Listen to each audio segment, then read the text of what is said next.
ইন্নামা ইয়াতাকাব্বালুল্লাহু মিনাল মুত্তাকিন। মনে রাখবা, সর্বযুগেই কোরবানি কবুল হবে তার তাকওয়া থাকবে। তাকওয়া কি? তাকওয়া হলো 3 জিনিস। 1 নম্বর হলো সমস্ত গুনাহ বর্জন করা, 2 নম্বর হলো সমস্ত ইবাদতে লেগে থাকা, 3 নম্বর হলো সর্বাবস্থায় আল্লাহকে ভয় করতে থাকা। গুনাহ বর্জন, ইবাদত পালন, আল্লাহর ভয়, এটাই তাকওয়া। তাইলে যে ব্যক্তি শুধু কোরবানির দিন আমনে গরু জবাইয়ের আগেও বিড়ি খান, আমনের গতকালকায়ও আমনের টাকা সুদের টাকা, আবার কোরবানির দিনও আপনি জোহরের নামাজও পড়েন না, আসরের নামাজও পড়েন না, কোরবানির দিনও আপনি মিছা কথা কন, আমনের মধ্যে ইবাদত, আল্লাহর ভয়, গুনাহ ত্যাগ বলতে কিছুই নাই। কোরবানির দিনও আপনি টেলিভিশন চান, নাচ গান চান, আমনের কোরবানি কবুল হইতো বুঝতে গেলেছেন। কথা বুঝছেন না আপনি? কেন কোরবানি কবুল হবে? আপনি কোরবানি কবুল হওয়ার জন্য ব্যবস্থা নিছেন কি? গরু কিনবার জন্য না বুদ্ধি করছেন? মানুষ লইয়া গেছেন 3 জন, গরু বাজারে গরু চাইয়া লইছেন, সেটা তো ঠিক আছে, কিন্তু কোরবানি কবুল হওয়ার জন্য ব্যবস্থা নিছেন কি? কোরবানি কবুল হওয়া, গোশত খাওয়া আর কবুল হওয়া এক কথা না। জবাই হওয়া আর কবুল হওয়া এক কথা না। জবাই তো প্রতিদিনে হয়, যে কেউ জবাই করলেই তো গরু জবাই হবে, কিন্তু জবাই আর কবুল তো এক কথা না। গোশত খাওয়া আর কবুল হওয়া তো এক কথা না বাপ। অতএব আমি আপনাদের কাছে বললাম, এটা কোরবানি কিন্তু আর 10 দিনের গরু জবাই নয়। গরু আমাদের দেশে প্রতিদিন জবাই হয় কিনা কথা বলেন না? বাজারগুলোতে গরুর গোশত বেচা হইতেছে না? তো তাহলে গরু তো প্রতিদিনই জবাই হয়, তো কোরবানি আর আলাদা কি? কোরবানিও তো গরুই জবাই করে, তো এটা তো প্রতিদিন হইতেই আছে। তাহলে বোঝা গেল কোরবানি শুধু গরু জবাই নয়, আলাদা কিছু। আলাদা কিছু কিনা সেটা ইবাদত, আর সেটা কবুল হবে তার তাকওয়া থাকবে। আল্লাহ তাআলা কোরআনুল কারীমে বলছেন, লান ইয়ানালাল্লাহা লুহুমুহা ওয়ালা দিমাউহা ওয়ালাকিন ইয়ানালুহুত তাকওয়া মিনকুম। আল্লাহ বলেন, আমার বান্দা শুনো, তোমাদের গোশত, রক্ত, কোরবানির প্রাণীর কিছুই আমি নেই না, আমি শুধু তাকওয়াটা নেই। আমি তাকওয়া নেই। তুমি দেখছো গরুর দিকে, আমি দেখছি তোমার জিন্দেগির দিকে। তুমি দেখো গরু কেমন হৃষ্টপুষ্ট গরু, আল্লাহ বলেন আমি দেখছি তুমি কেমন ইবাদত আমলওয়ালা। আমি তোমাকে দেখবো, তুমি গরুকে দেখো। কথা বুঝছেন কিনা বলেন? তুমি কি দেখো? গরু দেখো। আল্লাহ বলেন আমি দেখবো কি? তোমাকে। তোমাকে ইন্নাল্লাহা লা ইয়ানজুরু ইলা সুওয়ারিকুম ওয়ালা ইলা আজসামিকুম। নবী সাল্লাল্লাহু আলাইহি ওয়াসাল্লাম বলেন, নিশ্চয়ই আল্লাহ তোমাদের চেহারা শরীর দেখবে না, ওয়ালাকিন ইয়ানজুরু ইলা কুলুবিকুম ওয়া আমালিকুম, বরং আল্লাহ তোমাদের দিল দেখবেন আর তোমাদের আমল দেখবেন। আল্লাহ দেখবেন বান্দা কুরবানি আজকে, অথচ প্রাণী তো জবাই করলা, তো গোশত কুটতে কুটতে, হাড্ডি চুলতে চুলতে, হাড্ডি কোবাইতে কোবাইতে জোহরও শেষ, আসরও শেষ, মাগরিবও শেষ। কোরবানি তো ছিল ওয়াজিব, জোহর তো ছিল ফরজ। কোরবানি তো ছিল ওয়াজিব, আসরের নামাজ তো ছিল ফরজ। আল্লাহর জন্য কোরবানি করলে আবার নাচ দেখো কেমনে। আল্লাহর জন্য কোরবানি করলে কোরবানির গোশত খাইতে খাইতে টেলিভিশনে নাটক, সিনেমা, নর্তকীর ছবি দেখো কেন?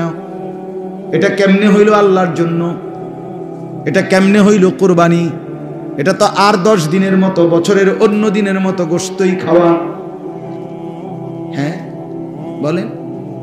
এই জন্য আমি বললাম কোরবানির ক্ষেত্রে এটা মনে রাখতে হবে, কোরবানি যেন হয় আমার আপনার জিন্দেগি গুনাহমুক্ত অবস্থা। নাই তো আসমানে যাবে না, আপনার ঘরে যাবে। আপনার ঘরে গোশত যাবে, চুলায় রান্না হবে, সিদ্ধও হবে, রুটির লগে খাইতেও পারবেন, সবই ঠিক আছে। কিন্তু আসমানে যেতে হলে, আল্লাহর কাছে যাইতে হলে তাকওয়া লাগবে। তাকওয়া লাগবে। টাকাটা হালাল হইতে হবে। 1 টাকা হারামের টাকা, এটা দিয়া কোরবানি কবুল হয়। এবং হারাম টাকার শরিক যে হয়, তার কারণে বাকিদের কোরবানিও কবুল হয়। আপনি যদি বলেন বুঝমু কেমনে, না বুঝলে আপনি হাতের লগে করেন কেন? কথা বলেন না কেন? আপনি 1.5 লাখ টাকা 3 লাখ টাকার গরু লোক দেখাইতে গেলেন কেন?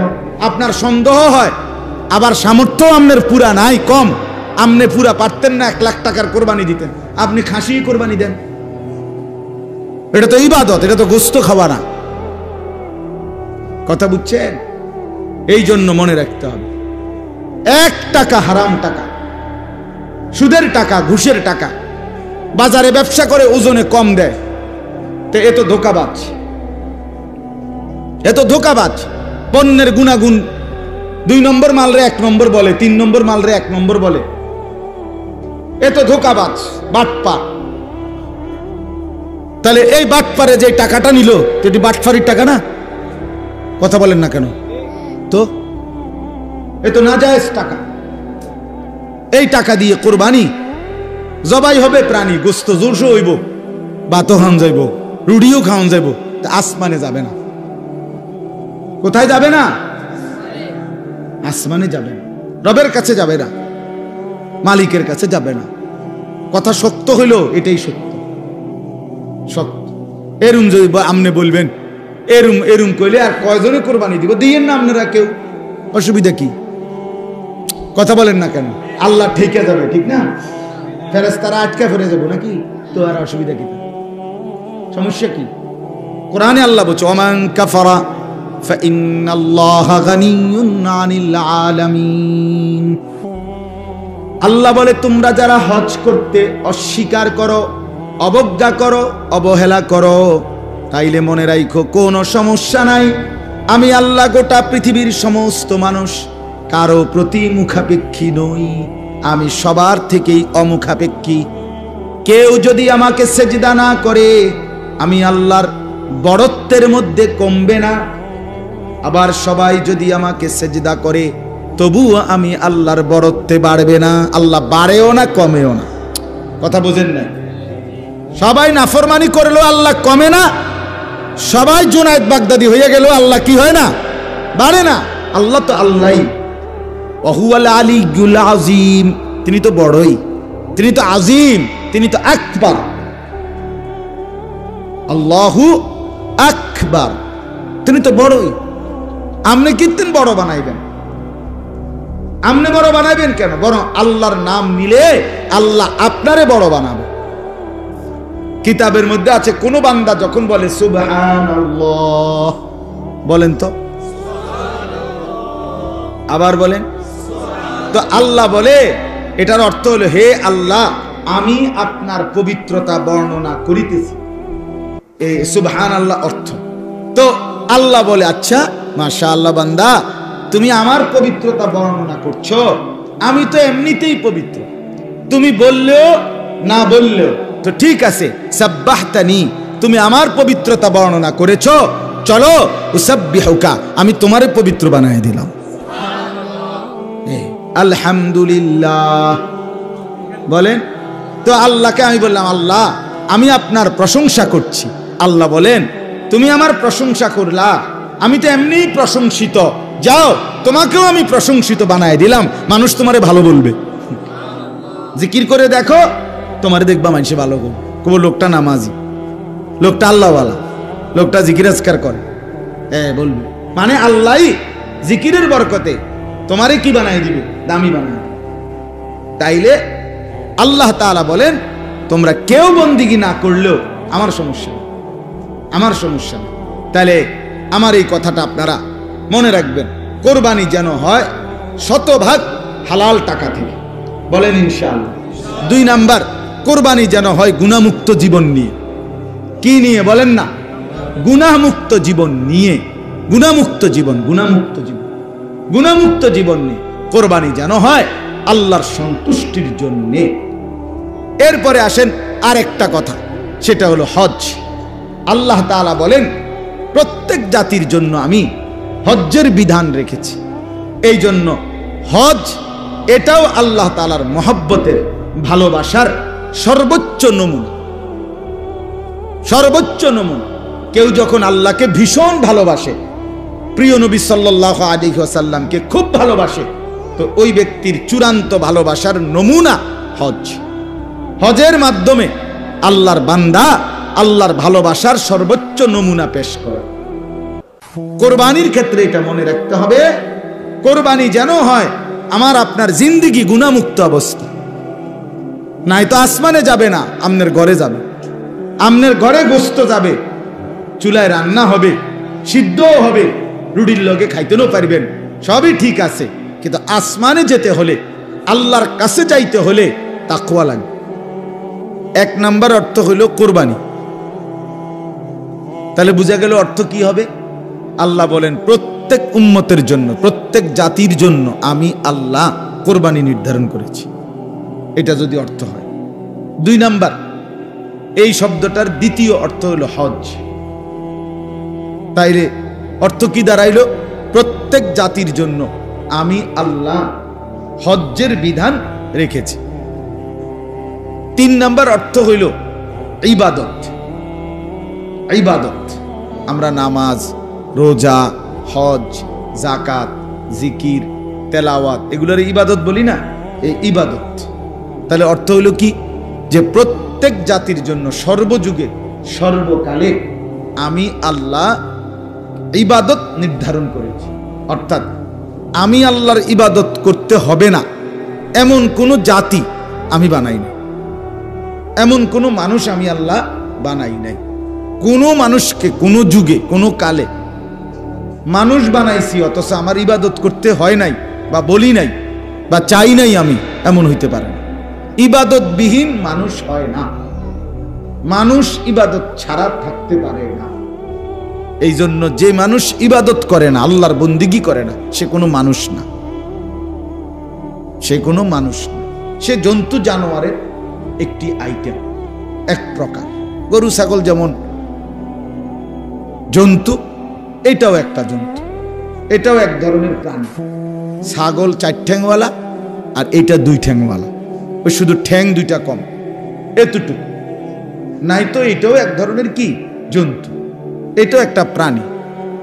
এই জন্য আমি প্রায় বলি, যেমন গরু ছাগলকে যেমন বলে ডোমেস্টিক অ্যানিমেল, মানে গৃহপালিত প্রাণী। বেনামাজি যেই ছেলে মেয়ে মুসলমানদের ঘরে ঘুমায়, নামাজ পড়ে না, বছরের পর বছর মা বাপ জীবিত থাকবার পরেও মুসলমানের ঘরে থাইকা ফজরের নামাজ পড়ে না কোনোদিন, এই অপদার্থগুলো এগুলোও ডোমেস্টিক অ্যানিমেল, এগুলোও কি? হ্যাঁ হ্যাঁ, এগুলোও গৃহপালিত প্রাণী। অর্থাৎ এগুলোর ঘরে পালে, ছাগলরে যেমন ঘরে পালে, গরুরে যেমন ঘরে পালে, হাঁস মুরগা যেমন পালে, তো এই মা বাপও এই কিসিমের আরো কতগুলো প্রাণীকে পালতেছে। এই যদি মানুষ পালতো, মুসলমানকে পালে, মুসলমান সন্তান, তো বেনামাজি থাকার কথা না। যদি মুসলমান বউ পালতো, তো এ তো বেনামাজি বেপর্দা হওয়ার কথা না। যদি মুসলমান মেয়েকে পালছে বড়া, তাইলে তো সে বেনামাজি বেহায়া হওয়ার কথা না। সে মূলত প্রাণী, গৃহপালিত প্রাণী পালছে। তার বাড়ির মধ্যে গরু পালে, ছাগল পালে, হাঁস পালে, মুরগা পালে, তো কিছু অপদার্থ বেনামাজি বেহায়া এগুলোরও পালে, এগুলারে ভাত খাওয়ায়, আর ওরারে আপনার ওই কল্লি ভুসি খাওয়ায়, আর এগুলারে ভাত খাওয়ায়। এই আর কি তফাৎ। এই কয়টা কে বাদ দেয় আর ওই কয়টাকে খল্লি ভুসি দেয়, এই প্রাণী দুটার মধ্যে তফাৎ। তো খাবারের আইটেম ভিন্ন হইতেই পারে, সব প্রাণীর খাবার কি একরকম? কথা বলেন না কেন? তো তাইলে অসুবিধা কি? খাবারের আইটেম ভিন্ন ভিন্ন হইতেই পারে, কিন্তু মানুষ পালে সন্তান। আমার ভাই মোবাইলটা হাতের থেকে নামায় ফেলে, মোবাইলটাই যদি ধরে রাখেন তো শুনবেন কি, বুঝবেন কি, বুঝবেন কি?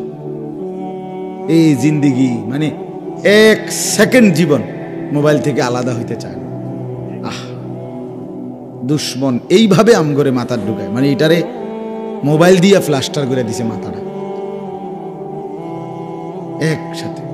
আজকে দুশ্মন আমাদের মাথাটাকে মোবাইলের ভিত্তিতে বাইন্ধে দিছে, অর্থাৎ 24 ঘন্টা জীবনের সমস্ত কিছু আনন্দ বেদনা, ভালো মন্দ, হাসি কান্না, নেক কাজ গুনার কাজ, জিডা পাইবা কোনো কিছুই মোবাইল থেকে আলগা করবা না। হুজুর দেখলো ছবি উড়াইবা, বেড়ি দেখলো ছবি উড়াইবা, খালা মসজিদ দেখলো উড়াইবা, মন্দির দেখলো উড়াইবা। বুঝেন না কথা? মানে জিডা পাও শুধু ছবি উঠাও। মোবাইল মোবাইল ছাড়া চলবে না এক মিনিট, ভালো হোক মন্দ হোক যেটা হোক। এটা এই যে এক মানসিকতা আমাদের, এটা আমাদের অধপতন, এটা আমাদের পরাজয়, এটা আমাদের ব্যর্থতা, অনেক বড় ব্যর্থতা। কেউ আপনার এটা বুঝতেই চায় না যে আমরা ধীরে ধীরে কোন দিকে যাচ্ছি। এই মোবাইল শেষ পর্যন্ত আমাদেরকে কোথায় নিয়ে যাবে? এই ছেলেদেরকে কই নিয়ে যাবে? মেয়েদেরকে কোথায় নিয়ে যাবে? আহা, কত লক্ষ পরিবারের সবকিছু এলোমেলো হয়ে আছে। স্ত্রী উল্টা চলে, স্বামী উল্টা চলে, মেয়ে উল্টা চলে, ছেলেটা উল্টা চলে। সবকিছুর পিছনে দেখবেন এই বড় মোবাইল, মোবাইলের আসক্তি সব পুরা ফ্যামিলিটাকে, হাজার হাজার কোটি কোটি ফ্যামিলি, লাখ লাখ ফ্যামিলি তছনছ করে দিচ্ছে। কেউ কারো বাঁধন মানে, কারোর সাথে কারো কোনো সম্পর্ক কিচ্ছু না। ফোলা ফোলার মতো, মাইয়া মাইয়ার মতো, বাপ বাপের মতো, বেড়ি বেড়ির মতো। বেড়ি ওই এ ঘরের হে ঘরের বেড়িতে লগে আড্ডা দেয়, এবড়া গিয়া সাদোয়ানে আড্ডা দেয়, ফোলা ফাইনে ফোলাইনের সমবয়সীদের সাথে আড্ডা দেয়, মেয়ে মেয়ের সমবয়সীদের সাথে আড্ডা দেয়। সবাই আলাদা আলাদা। এটাই পরিবার? এটারে বুঝি পরিবার বলে? আল্লাহ তাআলা মা বাবা ছেলে মেয়ে এই বন্ধন এই জন্য দিছেন যে যার যে মতো চলবে। বলেন বাস্তবতা কি? ইনসাফের কথা কি? এভাবে কথা ছিল? বাপের চুল একরকম, ফুতের চুল আরেক রকম, মার বোরকা একরকম, জির বোরকা আরেক রকম, শাশুড়ির বোরকা একরকম, ফুতের বউয়ের বোরকা আরেক রকম। হ্যাঁ, বাপে যায় মসজিদে, ফোলা যায় আপনার শয়তানের আড্ডায়। এটা কেমন কথা বাপ? এভাবে ছুটে গেলাম কেন? আমরা টোটালি ফ্যামিলি ছিন্ন ভিন্ন করে দিচ্ছি, সবাই আলাদা হয়ে গেছে। বাপের সামনে ছেলেটা নষ্ট হইতেছে, এবার কোনো মাথা ব্যথা না। মায়ের সামনে মেয়েটা নষ্ট হয়ে যাচ্ছে, মার কোনো টেনশন নেই। এবারই বুঝে মাইয়া যে ফোলার লগে কথা কয়, মেয়ে যে আপনার চরিত্রহীন হয়ে যাচ্ছে এটা বুঝে। এটা মানুষের চেহারা দেখলেই তো বুঝে। কারণ আপনার মেয়ে 14 বছরের 16 বছরের মেয়েটা এতটা সাইজা গুইজা রঙ্গে ডঙ্গে কই যায় আপনি বুঝেন না? কারে দেখাইতে যায়, কারে দেখাইতে যায়? সে কি এটা বোঝে না? মা বোঝে না এটা? মা সিরা খায়? বলে ইনসাফের কথা হলো এটা। আজকে এই বড় মোবাইল আইসা শেষ আমাদের পুরা আপনার ফ্যামিলি তছনছ করে দিছে, সবাই আলাদা হয়ে গেছে। আমি একজন বড় বুজুর্গের জবানে বয়ান শুনছি, আরজিব বয়ান, হযরত মাওলানা নজরুল ইসলাম কাসিমি সাহেবের বয়ানে। কি বলছে জানেন? বলছে সকালবেলা শুকর যখন সকালে তো সে চোখ মেলে তো একটু একটু করে চোখ খোলে, মানে কুদ্দুর খোলে আবার খোলে না, কুদ্দুর খোলে আবার খোলে না, চোখ একটু একটু করে। তো উনি বলছে যে বুজুর্গরা বলছে শুকর আল্লাহকে বলে, আল্লাহ চোখ খুলতাম নি একটু একটু করে, আল্লাহ যেন কোনো বেনামাজি সামনে না পড়ে, এই জন্য একটু একটু করে চোখ খোলে, একটু একটু করে। সে লজ্জা পায়, আল্লাহ কোনো বেনামাজি যেন চোখে না পড়ে প্রথম নজর। আমি উনার বয়ানে শুনছি কতটা নিকৃষ্ট বেনামাজি, চিন্তা করে দেখেন। সেই মনে করে বাদ্যুকা খায়, মোবাইল একটা টিপে, মানুষের মাইয়া দেখলে, ভিডিও দেখলে টিটকারি মারে, বা কি একটা মজা আছে। বেওকুফ, এটা কোনো মজা হইল বেটা? গুনার মধ্যে আবার মজা কি? যাকে সমাজের সবাই ঘৃণা করে, যে মন্দ কাজকে, সেটার মধ্যে আবার প্রশংসার কি আছে? সুস্থ বিবেকবান যেই কোনো মানুষই তো বলবে এটা মন্দ কাজ। যে ছেলেটা সারা রাত মোবাইলে ছবি দেখে তারে কেউ প্রশংসা করবে? যে ছেলেটা কখনোই নামাজ পড়ে না তারে কেউ ভালো বলবে? যে ছেলেটা মেয়ের পিছনে পিছনে ঘুরে তারে কেউ ভালো বলবে? তো যে সকলের কাছে ঘৃণিত সে ভালো হয় কেমনে? সে তৃপ্তি পায় কেমনে? চলে কেমনে? খুশি হয় কেমনে? এত মানুষের ঘৃণা, থুতুনিয়া, একটা ছেলে বড় হয় কিভাবে? আজকে মা বাপ এটা বুঝেই না। এরা বোঝে কি চরিত্র থাকুক বা না থাকুক, নামাজ থাকুক বা না থাকুক, টাকা পয়সা কামায়নি, গোগার টাকা যদি ফুটে কামায় খালাস, দেশে থাকতে হোক আর বিদেশ থাকতে হোক, টেহা ইনকাম করছে না, আর কোনো চাওয়া পাওয়া নাই, হাতে টাকা দিতে আছে, টাকা কামাইতেছে, খালাস। মাইয়াগা কোন রকমে পয়সাওয়ালা, মানে মোটামুটি সংসারটা খাইয়া পয়রা চালাইতারে এমন একজন বেডইতের কাছে বিয়ে দিতে আসছে, আর কোনো চিন্তা নাই। এবারে জামাইয়ের চরিত্র থাকুক বা না থাকুক, জির চরিত্র থাকুক বা না থাকুক, এটা দেখার বিষয় না। খাইয়া দাইয়া বালা আসেনি, বুঝেন না কথাটা? খাইয়া দাইয়া যদি বালা, আলহামদুলিল্লাহ বালা, আল্লাহর রহমতে বালা আছে, আমগো দোয়ায় হাবড়ার জি বালা, বুঝছেন না? মানে খানা, দুনিয়া, ভাত মাছ চাল ডাল, টাকা পয়সা, এইটাকেই আজকে মানুষ শেষ ভালো মন্দের মাপকাঠি বানায় নিছে। ভালো আছে খানা দানায়, ভালো নাই খানা দানায়, অর্থাৎ টাকা পয়সা কামাই করে না, ভালো নাই। কি অবস্থা? যারা ফুলাগার কি না লাইনে নাই, ভালো নাই, কি তো না সারে না পয়সা ইনকাম, টাকা হিসাব, টাকা হিসাব, এই হলো হিসাব। এটাই বুঝি কথা, এটাই বুঝি মুসলমান। আল্লাহ তাআলা কোরআন, এই এত বড় কোরআন 30 পারা নাজিল করলেন এই জন্যই। রাসূলুল্লাহ সাল্লাল্লাহু আলাইহি ওয়াসাল্লামের 23 বছরের মেহনত এই জন্যই, এই খামখেয়ালির জন্যই। মা বোনদেরকেও বলি, মায়েরা আপনারাও ভাবতে শিখেন। মা, একটা গুরুত্বপূর্ণ কথা মনে রাখবেন, রাসূলুল্লাহ সাল্লাল্লাহু আলাইহি ওয়াসাল্লাম বলেন, প্রত্যেক ঘরের মহিলা, সরাসরি নবী বলছে, একেবারে মুত্তাফাক আলাই হাদিস, বুখারী মুসলিমের হাদিস, নবী সাল্লাল্লাহু আলাইহি সাল্লাম বলেন, ওয়াল মারআতু রাঈয়াতুন ফি বাইতি যাওজিহা ওয়া ওয়ালাদি, প্রত্যেক ঘরের স্ত্রী, নারী, ওই ঘরে তার স্বামীর ঘর, ঘরের আসবাবপত্র এগুলো, এবং ওই ঘরের স্বামীর যে সন্তান, তার ছেলে মেয়েগুলো, এদের জিম্মাদার। মাও জিম্মাদার, স্ত্রীও জিম্মাদার। ওয়াহিয়া মাসউলাতুন আনহুম, নবী সাল্লাল্লাহু আলাইহি সাল্লাম বলেন, এই নারীকেও কিয়ামতের ময়দানে তার ঘরে এই তার বাচ্চা কাচ্চাদের ব্যাপারে, ছেলে মেয়েদের ব্যাপারে হাসরের ময়দানে জিজ্ঞেস করা হবে,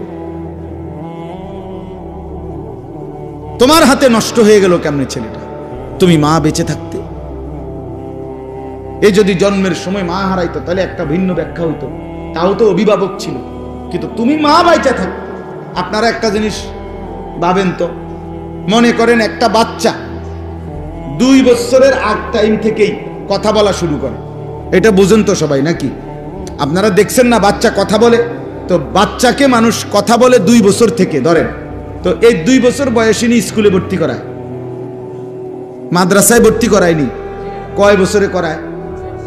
সর্বোচ্চ 6 ধরেন, 5-6 বছর, এর আগে তো না, 6-7 বছর। আচ্ছা 6 বছরে আমি ধরলাম, তাহলে 6 বছর বয়সে কোথাও ভর্তি করা, কিন্তু বাচ্চাটা কথা বলতেছে তো 2 বছর বয়সে, তাহলে 2 বছর থেকে নিয়ে 6 বছর, এই মাঝখানের এই 4 বছর এই বাচ্চাটা কথা বলে না, কথা কন না কেন?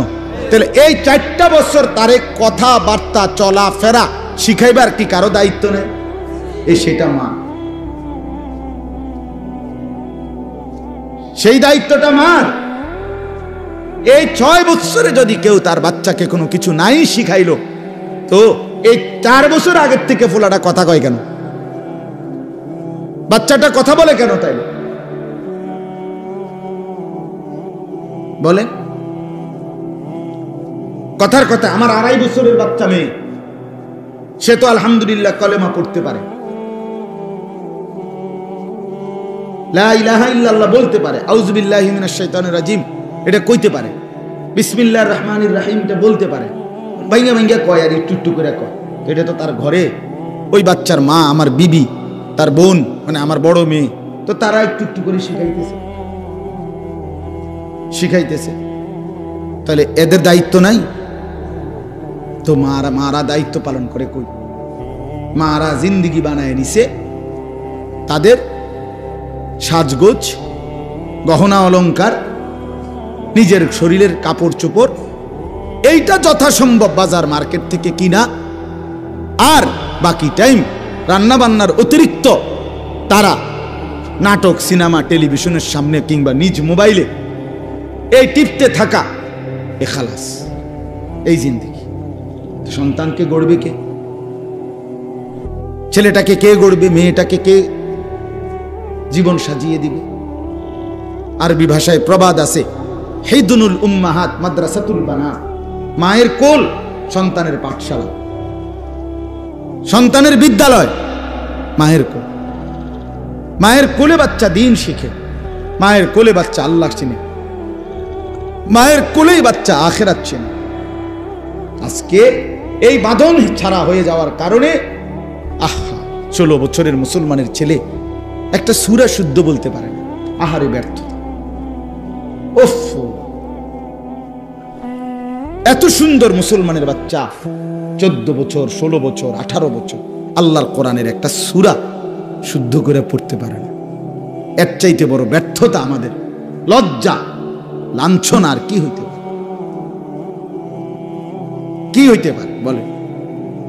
এর চাইতে বড় আফসোস, পরাজয় আর কি আমার? এই জন্য ভাইয়া ধীরে ধীরে আমি তো প্রায় বলি রে বাপ, ইনসাফের দৃষ্টিতে যদি কেউ ব্যাখ্যা করে তাহলে হালাত, ফিলিস্তিন সারা জীবন নির্যাতিত হবে, রোহিঙ্গা সারা জীবন নির্যাতিত হবে, আর আমরা সারা জীবন এই আরামে থাকমু, এটার কি নিশ্চয়তা? হ্যাঁ, আমরা সবাই জোনায়েদ বাগদাদি নাকি? আমরা বেডিত সব রাবেয়া বসরি না? তো ফিলিস্তিন আজীবন নির্যাতিত হবে মুসলমান, আপনি আজীবন সুখেই থাকবেন। কার থেকে পাইলেন এই নিশ্চয়? বলে এখনকার ছেলেরা যেই হারে বেনামাজি, এরা যেই হারে মোবাইল টিপতেছে, এরা নিজেদের মুসিবত নিজেরা টাইনে আনতেছে না? নিজেদের বিপদ নিজেরা। বেটা তোমাদের তুম করে বলি, বেটা তোমাকে বাপ দাদার চোখের পানি, আগের মুরব্বীদের কান্নার বরকতে আজকে হয়তো তোমরা এই পর্যন্ত ভালো আছো, কিন্তু তোমাকে এই অব্যাহত যদি তোমরা যদি এই অবস্থায় এক ওয়াক্ত নামাজ পড়তে মন না চায়, সারাদিন মোবাইলে নারী, ছবি, নাচ, গান আর আড্ডা দিতে মন চায়, তো তোমাদের পরবর্তী 50 বছর পরের জেনারেশন, তাদের তো তোমরাই হবা দাদা, তোমরাই হবা বাবা, তো তারা কি পাবে? বলেন না, আপনি একটা হিসাব মিলান। বাংলাদেশের স্বাধীনতার বয়স কি 200 বছর, 100 বছর? তো 50-এর চাইতে একটু বেশি হয়েছে। তাহলে একটা দেশ স্বাধীন রাষ্ট্রে মাত্র অর্ধ শতাব্দী, 50 বছর যাইতে না যাইতেই যদি প্রজন্মের এই নতুন জেনারেশনের এত অধপতন, তা আগামী 50 বছর পরে